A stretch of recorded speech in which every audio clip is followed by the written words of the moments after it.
Ahoj, vítam ťa pri tvarokových bleskovkách. Dnes sa budeme baviť o 4 typoch starnutia tváre. Možno to poznáš. Vstaneš, ideš pred zrkadlo, alebo možno si pred tým zrkadlom a nevieš to úplne definovať a pomenovať, čo to je, ale zrazu niečo je inak.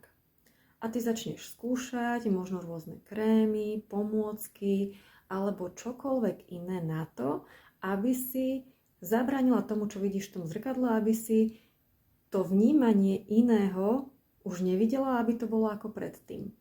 No, ale nie každá tvár je rovnaká, nie každá tvár starne rovnako a preto nie na každú tvár fungujú rovnaké veci.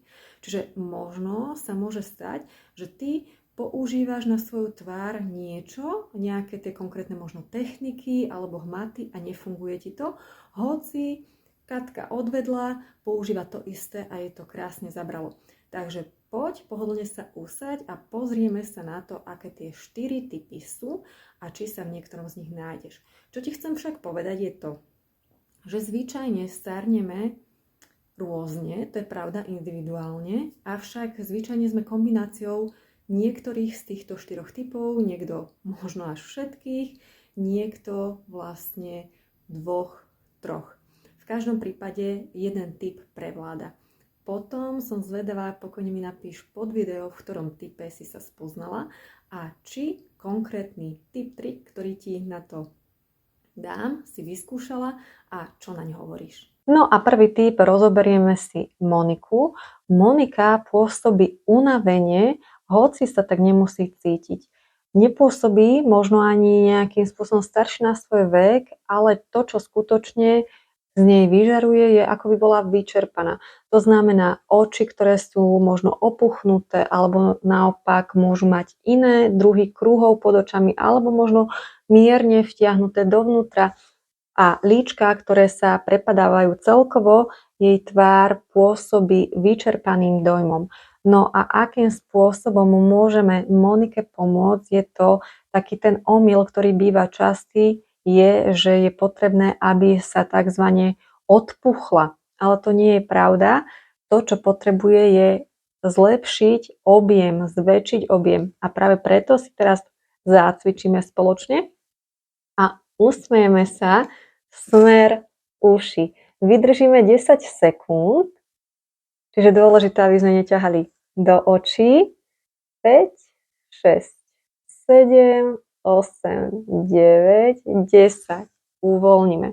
Čiže týmto spôsobom môžeme opäť Monike dodať iskru, dodať objem a tým, že sa vlastne začnú dvíhať líčka, tak má to vplyv aj na ďalšie svaly, ktoré vlastne môžu opäť sa takisto dvíhať, pretože neťahá ich nič dole. A prechádzame k ďalšiemu typu, ktorým je Bridget. Je to tzv. Deformačný typ, kedy naozaj už líca, kontúra, všetko sa zlieva do takého jedného neforemného, nedefinovaného celku a gravitácia vyhráva nad tým, ako naša tvár vyzerala pôvodne a kedysi. No a čo je veľmi dôležité, tento typ naozaj vyzerá staršie na svoj vek, avšak čím to môže byť spôsobené? Bridget môže skúšať aj cvičiť rôzne techniky, ale pokiaľ tie techniky zvolí, a ktoré idú len po povrchu, tak nebude to fungovať.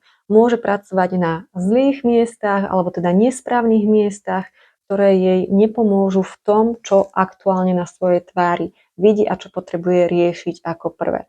Určite veľmi dôležité povoliť napätie v masseteri, teda v žuvacom svale.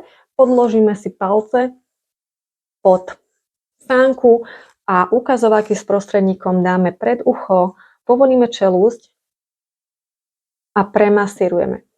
Možno, ak si Bridget alebo možno nejakou jej kombináciou môžeš cítiť naozaj nejaký nekomfort práve v tom žuvacom svale a zároveň jedna strana môže byť iná ako druhá. Môže to byť spôsobené tým, akým spôsobom používaš jednotlivé strany. Môže to byť rozdielne, alebo či zatínaš zuby a tak ďalej. Druhým typom, ktorý ti dám, je uvoľniť kývač hlavy a pekne, nie po povrchu, to by sme išli len po platizme, aby sme ju naťahovali, ale my si potrebujeme naozaj nájsť tento kývač hlavy. A dýchame a uvoľňujeme. Tak. A rozhodla som sa, dám ti aj tretí tip. Ruky a tu, kde máme na sánke tento uhol, tzv. Goniálny uhol, ruky, prsty idú k tomu uhlu a párkrát prejdeme.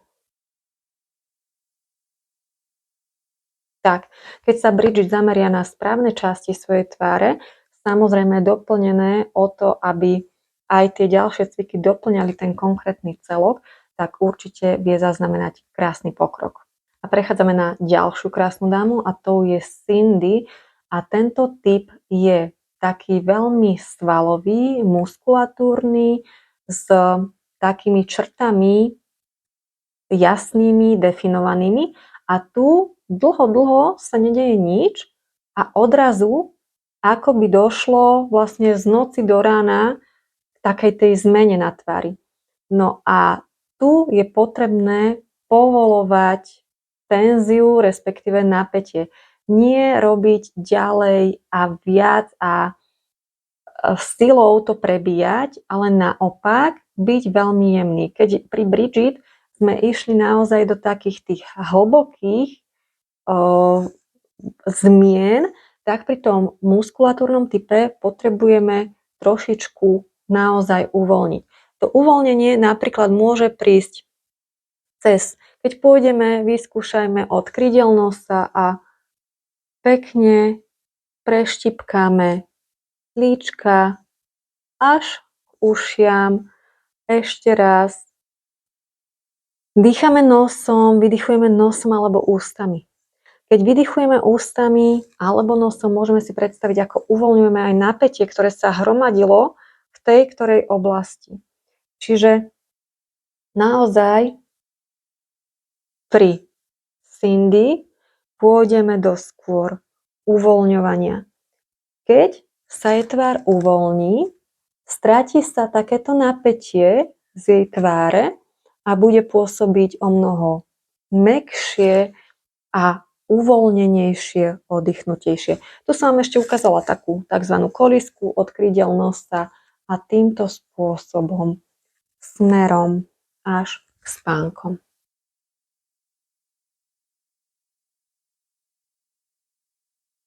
A prechádzame na štvrtý typ a tým je krásna Audrey. Audrey je typ, kedy jej tvár je veľmi taká krehká, jemná, suchá. Naozaj stráca taký ten nielen objem, ale výživu v tej tvári.